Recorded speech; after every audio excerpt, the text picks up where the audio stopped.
Buenas tardes, voy a atender a sus preguntas.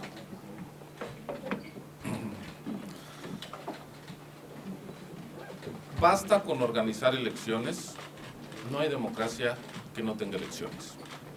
La primera responsabilidad del Instituto Nacional Electoral es garantizar que los 87 millones de mexicanos que conforman el padrón electoral puedan acudir a una casilla a votar en libertad. Sin voto no hay democracia. Me parece que últimamente se está perdiendo de vista lo que, en distintas plumas, lo que es la base de una vida democrática, que es tener la renovación pacífica de gobernantes y representantes. Creo que incluso se empieza a despreciar el ejercicio del sufragio. El INE instala casillas y cuenta bien los votos. Sí, lo hacemos y lo seguiremos haciendo. Y esa tarea es fundamental. Si no hay casillas y no hay votos, no hay paz pública. Ya lo dijo el consejero presidente a nombre de los integrantes del Consejo General con voto. Entonces, ¿qué vamos a hacer? Vamos a garantizar el derecho constitucional de las mexicanas y de los mexicanos a definir quién los gobierna y quién los representa. Nada más ni nada menos. Porque en medio de un contexto de creciente inseguridad, hechos de violencia, falta de crecimiento económico que se suman a las ancestrales cifras de pobreza y desigualdad, lo único que le faltaría a este país sería no tener elecciones. Hay un gran consenso, no hay una sola fuerza política que no esté a favor de las elecciones, no hay una sola corriente política, no hay una sola corriente de opinión que ponga en duda que tenemos una cita con las urnas el próximo 1 de julio. Y eso lo vamos a garantizar porque es nuestra obligación como una institución autónoma, constitucional del Estado mexicano. Se dice lo que el INE no vio. El INE no solo vio, sino que probó.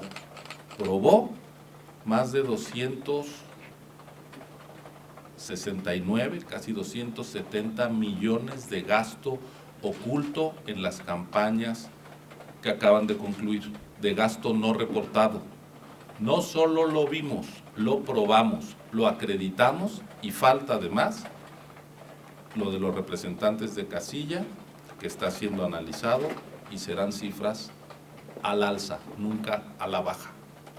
Entonces el INE, a diferencia de los analistas, no se puede conformar con opinar. El INE tiene que probar, tiene que acreditar cada una de sus conclusiones en materia de fiscalización y estamos diciendo que detectamos cientos de millones de pesos que las fuerzas políticas usaron para un fin legítimo, que es conseguir el voto, pero lo hicieron por medios ilegítimos, que es ocultando sus fuentes de ingreso y sus montos de gasto.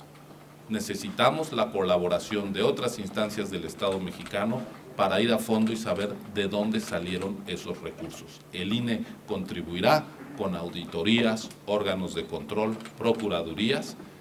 No es un trabajo que le corresponda solo a una institución, pero como autoridad fiscalizadora ya probamos que hubo dinero que no se reportó. Así que lo vimos, lo probamos y lo sancionamos. La imagen del INE se deteriora, se ha deteriorado, seríamos francamente insensibles si no lo reconociéramos. Está desde nuestro planteamiento inicial. Pero dado que se trata de percepción, nosotros tenemos que hacer un esfuerzo para, con datos objetivos, tratar de cambiar opiniones que tienen cierto grado de subjetividad. Se dice que si estamos en una situación similar a la de 1994, no, por favor, y ojalá que a nadie se le ocurra regresar a un árbitro presidido por el secretario de Gobernación. En 1994 no había una institución autónoma a cargo de la organización de las elecciones, Si alguien quiere regresar a 1994, me parece que está emprendiendo un viaje hacia elecciones con poca credibilidad. No debe estar al frente del Consejo General el secretario de Gobernación, ni de las elecciones locales los secretarios de gobierno locales. Tiene que ser un organismo autónomo. No me parece una buena idea. Se dice que se puede estrangular a cada entidad con las elecciones del año que entra. De ninguna manera. Lo único que estrangularía la vida política de las entidades es que no hubiera elecciones, que no fueran los ciudadanos y ciudadanas votando quienes definieran quiénes van a ocupar las 8 gubernaturas y la jefatura de gobierno que estarán en juego y los miles de puestos de elección popular. Las elecciones son una inversión en derechos fundamentales. Sin elecciones no hay posibilidad de tener Estado de Derecho. El autoritarismo es la corrupción institucionalizada, es el abuso institucionalizado. Necesitamos las elecciones como primer paso para la reconstrucción de la República. No hay atajo. No vamos a tener un mejor futuro si prescindimos de las elecciones. Ahí está la historia de América Latina y del mundo, pero de nuestra región a fines del siglo pasado, demostrando que siempre que se cerraron congresos, que se anularon elecciones, no hubo un mejor mañana, hubo la larga noche del autoritarismo y nosotros no vamos a transigir en lo más mínimo con la posibilidad de que no haya elecciones. Vamos a hacer elecciones sí o sí. ¿Los soples funcionan o no? Miren, ya hubo elecciones en todo el país, entidad por entidad. Lo que hemos tenido en estas elecciones recientes son críticas de distintos actores, sí, deficiencias en algunos sistemas, sí, fuimos los primeros en reconocerlo, pero les doy un dato. Se han celebrado elecciones para gobernador en 24 entidades y en 14 han ganado las oposiciones, el 58%. Si no fueran elecciones auténticas, pues ganaría quien detenta el poder. En cambio, tenemos un índice de alternancia altísimo que demuestra que estar hoy en el poder no da ninguna ventaja definitiva frente a quienes les disputan legítimamente los puestos de elección.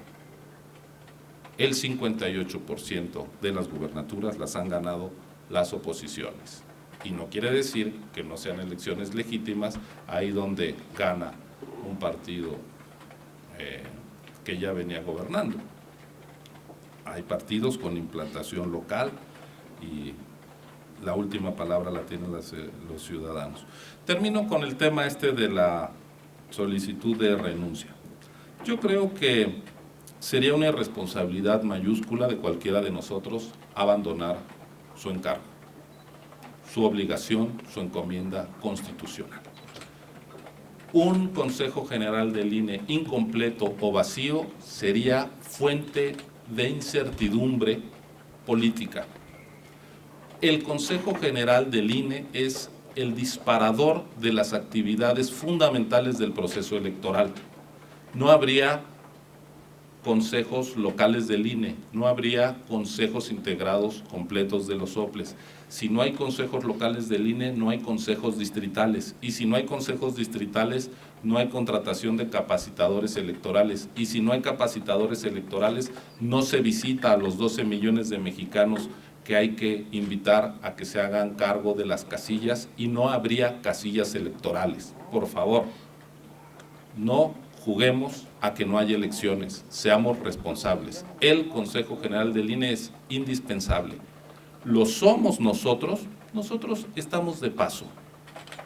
Nosotros nos iremos, unos antes, otros después, ahí están los plazos.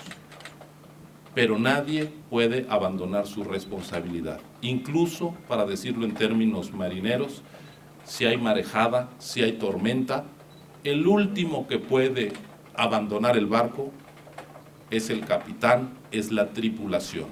Conmigo no cuenten para una graciosa huida. Yo estoy aquí para afrontar mis responsabilidades. ¿Qué ofrezco? Mi independencia, mi experiencia, mi conocimiento, mi energía, mi profesionalismo. Lo que no ofrezco es mi cabeza. Entonces, aquí hay que quedarnos al frente, y quien designa a los consejeros en una democracia en esta democracia es la Cámara de Diputados, y ellos eventualmente nos remueven. Si la Cámara de Diputados encuentra una configuración distinta del Consejo General, estaré complacido de regresar a mis actividades de docencia y de investigación. Pero si no hay ese consenso de ese órgano del Estado mexicano que representa la soberanía popular, no voy a incurrir en la irresponsabilidad de dejar la nave al garete. Gracias.